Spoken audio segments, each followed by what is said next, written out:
shall listen closely. When darkness wraps the world and dreams begin to stir, you've arrived at the right place. Welcome to Between Dreams and Shadows, the sanctuary of stories that live between sleep and the unknown.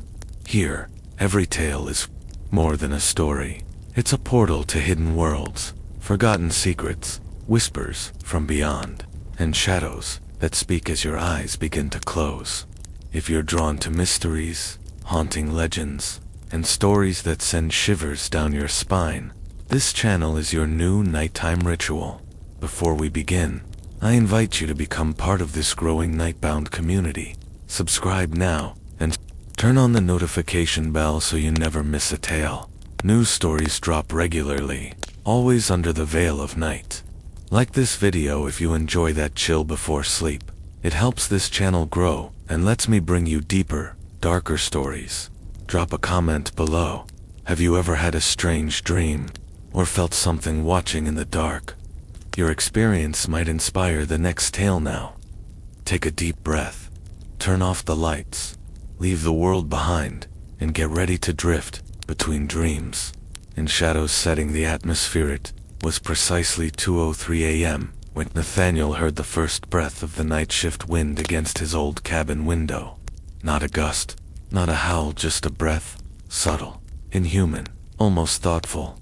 Nathaniel had taken a short sabbatical from his job in the city to retreat to a remote village, one so old that its name had been forgotten by the digital world. It didn't exist on maps or searches.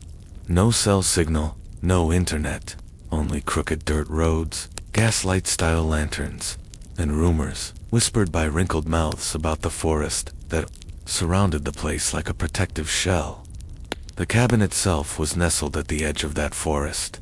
It wasn't fancy for rooms, a fireplace, and furniture left behind by previous owners who, according to the town clerk, just never came back one day. The air smelled of moss, cold wood, and something else metallic, faintly sweet, hard to place. The townsfolk had smiled politely when Nathaniel asked about the cabin's history, but no one ever looked him in the eye. The first night passed quietly. The second brought creaks and tapping sounds. The third introduced ... watching. Not from any window or doorway. It was deeper than that. A crawling sense that something in the dark was memorizing his breathing. Tonight was the fourth night. Nathaniel sat in an old armchair in the living room, the fire's glow softly painting the walls with sleepy orange. Outside, fog clung low to the earth like a secret. The cabin was silent, except for the occasional crackling wood and the distant, rhythmic dripping from the kitchen sink. And yet, he couldn't shake the feeling that there was something slightly off. His eyes kept drifting to the hallway.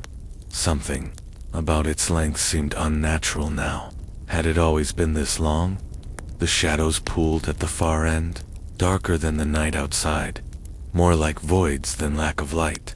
And then came the feeling, that haunting, silent tension of something just beyond his perception. Not malevolent, not friendly, just there. A figure, or the idea of one, loomed at the edge of thought. It never revealed itself, not directly, but it hovered behind his awareness, like the memory of a nightmare half forgotten. When he turned toward it, it was gone. When he turned away, it breathed again. It didn't make sense, but it didn't have to. Fear didn't wait for reason. The air in the cabin felt heavier. Time stretched. Nathaniel glanced at the grandfather clock in the corner. Still 2:03 a.m. His watch said 2:03. The microwave. The old wall clock. His phone all frozen at 2:03. The fire crackled louder, trying to fill the growing silence. Nathaniel stood slowly, his heart a calm but growing drumbeat. He didn't know why he walked toward the hallway. Maybe curiosity, maybe something older than that.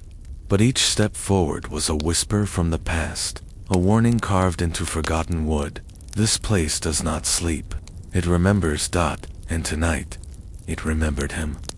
The first signs of disturbance. Nathaniel's footsteps were silent against the aging wooden floor. Yet, in his mind, each step echoed like a drop into a bottomless well. The hallway stretched ahead, dimly lit by a single bulb that flickered like a dying star. His reflection in the mirror halfway down the corridor caught his attention, though he hadn't intended to look. The mirror was old, framed in dark, hand-carved wood, its surface slightly warped with age. But that wasn't what disturbed him. It blinked. He hadn't blinked, but his reflection had. He froze. His throat felt tight, suddenly dry as parchment. Eyes wide, he stared back into the glass, searching for explanation, logic, sanity. But his reflection stood still now, copying him perfectly.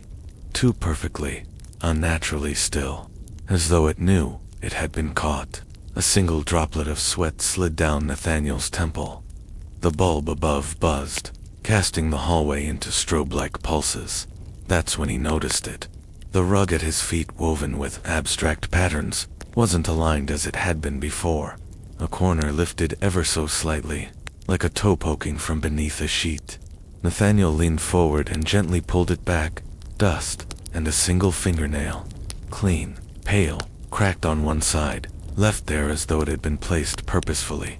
His breath caught, and he stepped back, the edge of his heel tapping against the wall. But it didn't feel like wall. It gave slightly moved as though it were fabric or skin stretched taut. He spun around. Nothing. Only the smooth, time-worn wood panels, and a shelf with unused candles. Yet, ... A faint scraping began, soft, repetitive like fingernails over a wooden surface. From behind the walls. He pressed his ear to it. The sound paused. Then came a whisper, just one word spoken, not through the wall, but from within it. Nathaniel. He staggered back, pulse racing now, but his body moved slowly, like it was resisting him, as if something else had begun to push from beneath his skin. He rushed back to the living room, but now the fire was gone, completely out. No embers, no smoke, just cold ash, and the clock still read 2:03 a.m. The armchair was facing the wall now, though he had left it toward the fire. Upon it, something was carved into the fabrics, scratched roughly by a knife or fingernails. 5 words. Don't trust the mirrors anymore. Nathaniel backed away slowly, heart pounding but mind numb. There was no logic, no rules, only small, impossible changes that stacked like bricks in a wall of madness. The kind of wall you couldn't see until it was too late. He went to turn on the kitchen. Light. Nothing. Then the shadows moved, not violently, just ... subtly. They bent, stretched, slithered, along the edges of objects, like they were curious, like they were watching him in return. He blinked, they were still, but now his reflection was standing in the hallway behind him, smiling. The sound that shouldn't exist, Nathaniel didn't turn around. He couldn't. The reflection shouldn't be. Behind him it wasn't really it there. It stood in the hallway mirror, grinning. Its eyes were too wide, too still, like glass marbles with a soul trapped inside. The smile wasn't sinister at first glance, but it was wrong to knowing. He blinked once. The reflection didn't. He blinked again, still smiling, still watching.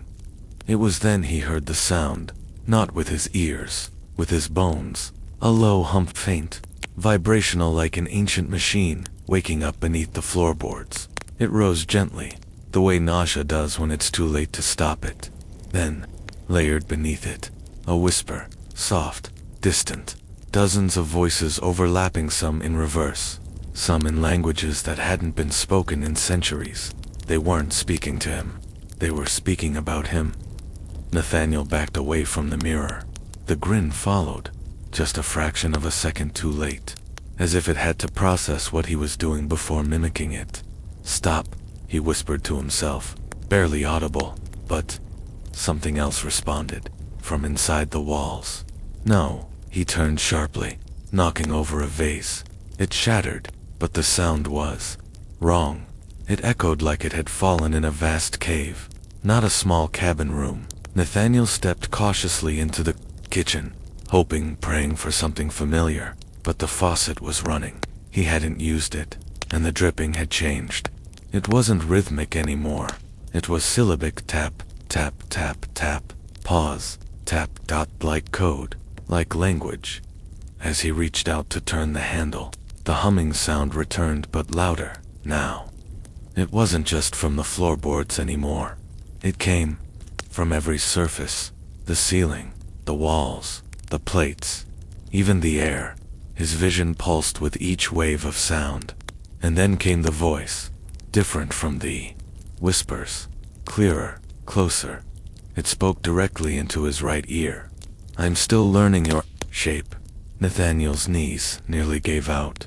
He staggered into the hallway, eyes wide, sweat soaking through his shirt. The mirrors were gone, just empty frames now. He ran to the living room, desperate for reality, for a breath of normalcy, but the room looked older, not just dusty ancient. The wallpaper was peeling as if aged 100 years in a second. A moldy smell clung to the air, and the ceiling creaked with invisible footsteps. And that sound, that hum, followed him like a heartbeat, no longer his own. He tried to scream, but his voice cracked like a broken radio. No sound came, only the cabin answering for him. "Do not be afraid," it whispered through the cracks, "but it will not remember you the same way twice." The fire flickered to life on its own, and reflected in it was a figure just behind him, not moving, not blinking, just watching Dot with his face. The presence without a face. Nathaniel refused to turn around. Every hair on his neck rose. His skin tingled, not from cold, but from something aware of him, something that had stepped into the rhythm of his breath, synced with his heartbeat, studied the mechanics of his fear, and still, he didn't move. He only watched the reflection in the firelight. The figure behind him was shifting, not its body, but its face, as though it were unfinished. The mouth stretched too wide, then too thin, then vanished. Eyes flickered in and out of place like broken animation frames. A nose appeared, melted, then vanished again. It wasn't imitating him anymore. It was creating something new. Nathaniel dared to glance sideways. Nothing behind him, but in the reflection, the figure remained. When he finally turned, his gut twisting, the room was empty. Still, the fire crackled gently, like nothing was wrong, as if reality were trying to reset itself. He sat down in the armchair, half from exhaustion, half from a desperate attempt to regain control. But the moment his body touched the worn cushions, the feeling returned. Eyes watching him from every direction. He looked around, slowly, carefully. There were no mirrors, no windows, no open doors. Yet he felt them, like an audience holding its breath in a darkened theater. And then, a spoon on the nearby table shifted. It didn't fall, didn't roll, just slid a few inches, with an agonizing scrape against the wood. Slowly, deliberately, Nathaniel stared at it. It didn't move again, but the silence afterward was too quiet, as if waiting to see what he'd do next. He stood, slowly. Another object moved. A book spine cracked and faded, toppled from the shelf without warning. But when he picked it up, he found no title, just blank pages, except for one. Page 237. It read, "The eye is never where you think it is." His breath caught. He turned toward the hallway again, the old mirror frame, now empty. It was no longer hanging. It was leaning against the wall now, reflecting not the hallway, but the living room where he stood. And in its cracked glass, the armchair was no longer empty. Someone or something sat there, even though in his reality, it was vacant. Nathaniel reached out, touched the mirror. It was warm, and when he pulled his hand back, a fingerprint remained, but not his. A larger one, elongated, smudged, like someone watching through a window from the other side. The humming started again, now lower, like a breath just before a scream. His ears popped, the walls rubbed. Then the voice returned, closer, whispering directly inside his head this time. "Why do you keep turning around? when there is nothing behind you. He looked up. The chandelier above him unused and dusty was spinning slowly. No breeze, no draft, just a rotation born of unseen hands. He ran to the front door, locked, not by bolt or key, but by something that didn't want him to leave. The door handle felt alive, pulsing, like it had a heartbeat. Nathaniel staggered back. That's when he noticed the final proof. His reflection now stood in every reflective surface, even those that shouldn't reflect. In the glass of picture frames, in the metal of a spoon, in the glisten of his own tears. Always watching, but never matching. The unspoken warning: there's a moment when fear no longer screams, it just listens. Nathaniel sat still, surrounded by his own reflection, in impossible places, each one slightly delayed, slightly altered. Some blinked when he didn't, others smiled. That was the worst part. He whispered, "What do you want?" Silence. But the chandelier stopped spinning, as if the house or the thing within it had heard him, understood him. That silence wasn't peace, it was negotiation. The air grew heavier. It wasn't just thick, it was intentional, like it had chosen to press down on him. His lungs labored for breath, but his ears remained open, listening. Then the clock chimed once, only once, and it was 3:47, not on the wall clock. That one had stopped the moment he arrived. Its hand stuck at 11:11. No. This time it came from a small silver pocket watch resting on the kitchen counter. A watch he had never seen before. It was open, ticking. The inside cover read, "You've made it this far. Not everyone does." The words weren't etched, they were written freshly, the ink still glistening. Nathaniel's hand trembled as he picked it up. He checked the back for an inscription. Nothing, but the ticking grew louder in his palm, like a heartbeat beside his own. And then came the knock. 3 slow, deliberate taps at the front door. He didn't move. He barely breathed. No footsteps on the porch. No shadow beneath the door. Another knock. Same rhythm. 3 slow, deliberate. His body betrayed him. He stepped closer. A smell greeted him first, like old wood, forgotten earth, and the scent of something once living, now observing. He placed his hand on the doorknob, still warm, still pulsing. This time, the door opened itself, just a crack, enough to let in the wind, enough to let out the light.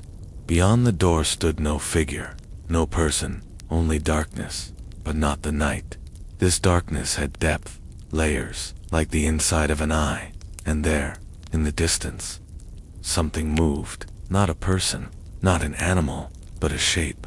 A tall, thin distortion, like the silhouette of a man trapped in static, constantly reshaping, shivering without cold. It didn't walk forward. It waited, as if offering a choice. Nathaniel closed the door, breath shaky, and backed away. The moment the door clicked shut, every light in the house flickered, then died. Darkness now inside as well. The fireplace remained, lit but not with normal flame. The fire burned black, soft. Shadows danced in the room upside down, and etched in the soot above the mantel.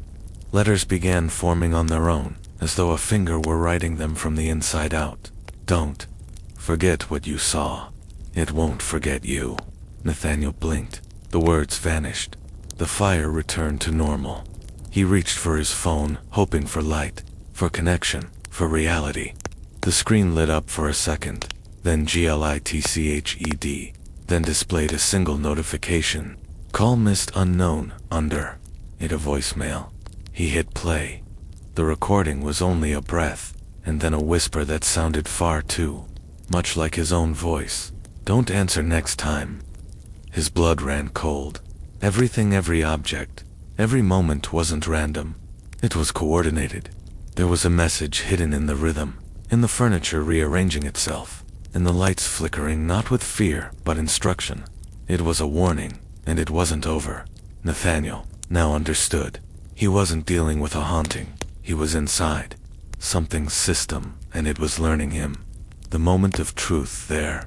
comes a point when you no longer wonder if you're being watched, you just wonder why. Nathaniel stood in the middle of the house, the air around him still, yet vibrating with something unspeakable. He could feel the walls breathe. They weren't just sheltering him. They were studying him. The pocket watch was gone. He hadn't misplaced it. It had been taken quietly, purposefully. In its place on the counter was a single torn photograph, an image of him as a child, at a birthday party he couldn't remember attending. The candles on the cake were already blown out. Behind him in the photo, a shadow with no source, no face, no logic, just a tall looming blur. And on the back of the photo, written in the same inky script, "Do you remember the wish?" The edges of reality had begun to fray.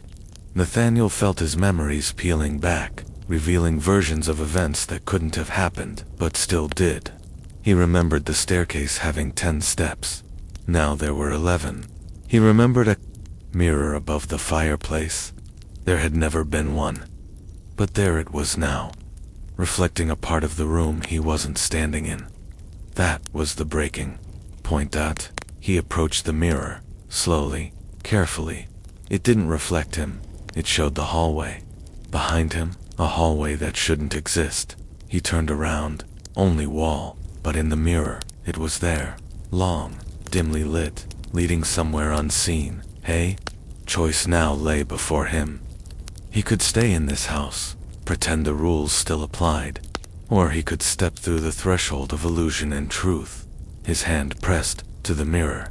It was soft, not like glass, like water. He hesitated, then pushed. His arm went through, then his shoulder, then everything else. Nathaniel stepped into the hallway that wasn't, and he felt it immediately. Here sound didn't behave. There was no echo, no footfall, just an endless hum, like standing inside someone else's mind. The wallpaper moved when he looked away.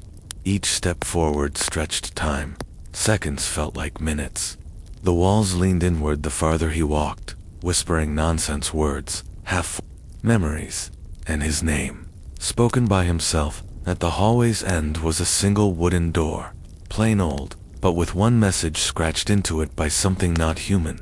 If you open this, it will remember you too. He almost turned back. Almost, but something deeper than fear, deeper than logic pulled him forward. He touched the handle. The world paused.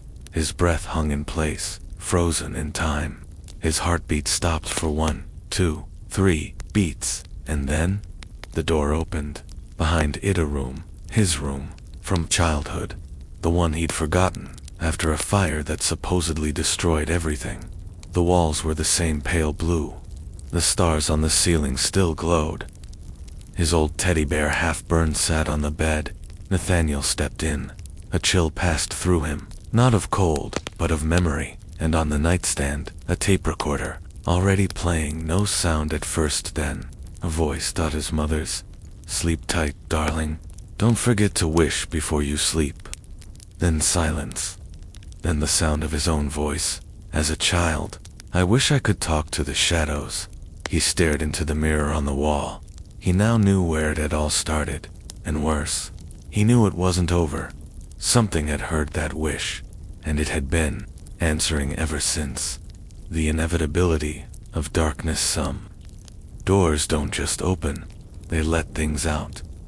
Nathaniel stood frozen in the room that should not exist, his childhood room, preserved like a tomb for memory. The walls were too clean, the air too still, the silence too aware. His childlike voice echoed again from the tape recorder, but this time warped, slower. "I wish I could talk to the shadows." Then, a new voice answered, a low murmur, oily and ancient. "We heard you." Nathaniel spun around, but there was no one in the room, yet he felt surrounded. Not physically, but mentally. Something was pressing into his thoughts, peeking behind the curtains of his mind. Door slammed shut, lights flickered. The pale blue walls darkened, draining into gray. The ceiling stars faded into black holes. The air thickened like syrup, hard to breathe in. Something had changed, and the bear on the bed was gone. but not gone. Its shape had moved, and was now standing in the corner, twisted taller than it should be, and breathing. Nathaniel couldn't look away. It wasn't just fear, it was recognition. This thing, this malformed shadow, clothed in memory, wasn't foreign to him. It had always been there, behind every childhood nightmare, watching, waiting for the wish to mature. You kept feeding us, it croaked, its voice a garbled blend of his own, his mother's, and something else. Every time you doubted reality, every time you looked over your shoulder, every time you felt watched, ... Nathaniel backed away, but the room expanded with each step, stretching like a hallway that wouldn't let go. You asked to talk, the thing rasped. Now it's your turn to listen. The walls pulsated with whispers. Thousands of voices, some speaking words he knew, others speaking in broken time. Some were familiar friends, long gone, teachers from his past, even strangers from dreams he couldn't place. They were all calling his name. Each voice carried a memory. Each memory felt altered.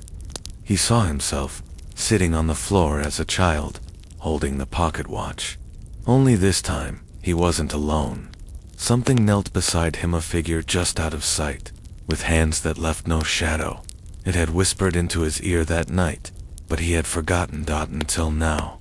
And now, he remembered everything. The deal he made, the wish that wasn't just a wish, the bedtime ritual that opened more than dreams.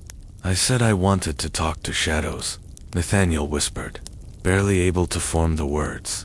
The thing stepped closer. No longer a bear, no longer anything from this world. And we taught you to listen. Nathaniel didn't scream. Screaming had no meaning here. He sat on the edge of the bed, feeling the weight of unseen eyes pressing in. He was part of the house. Now, just like the whispers, just like the photo, just like the mirror. Time didn't move forward in this place. It looped, feeding itself endlessly, a perfect echo. And he finally understood. This was never a haunting. It was a conversation, and it had only just begun. The fear that stays the house never made a sound after that, but the silence, it breathed long. After Nathaniel was gone, the bedroom remained, still, dustless, preserved in quiet defiance of time. But every now and then, the tape recorder clicked on by itself, and played that same childlike voice. I wish I could talk to the shadows. No one knew what happened to Nathaniel Crane. The car was found near the edge of Greystone, door ajar, keys still in the ignition. The police searched the nearby woods. Volunteers scoured the trails. Nothing. No signs of struggle. No footprints. No blood. Just the house. And the photograph. It had changed again. Now, it showed Nathaniel standing in the hallway, turned toward the camera, but his eyes, they were black voids, hollow, and something was standing behind him, one hand on his shoulder, a figure so faint, so wrong, that even staring at it made viewers feel ill. The photo is still in the evidence files. Officers refused to touch it. One rookie claimed the image whispered to him when no one else was in the room. He never came back to the station again. The house was boarded up, officially condemned. But sometimes, lights are seen in the windows. Not electric lights. No, something softer, flickering, like a candle in a child's bedroom. People pass by quickly. They say the house listens. They say, on some nights, if you get too close, you'll hear a tape playing. And if you listen too long, you might hear your own voice on it. That's the trick, isn't it? Fear doesn't knock. It remembers, and waits. It's not what follows you out of the dark that's dangerous. It's what comes back with you, wearing your face, speaking your thoughts, curling in your bed. Nathaniel didn't disappear. He just went deeper, and now, every time you hear this story, it changes slightly, silently, because the shadows heard you too. They always do. Could you sleep after hearing this? What do you think really happened to Nathaniel Crane? Let me know your thoughts in the comments, and, if you dare, explore another tale before bed. Just remember, some stories don't end, they wait.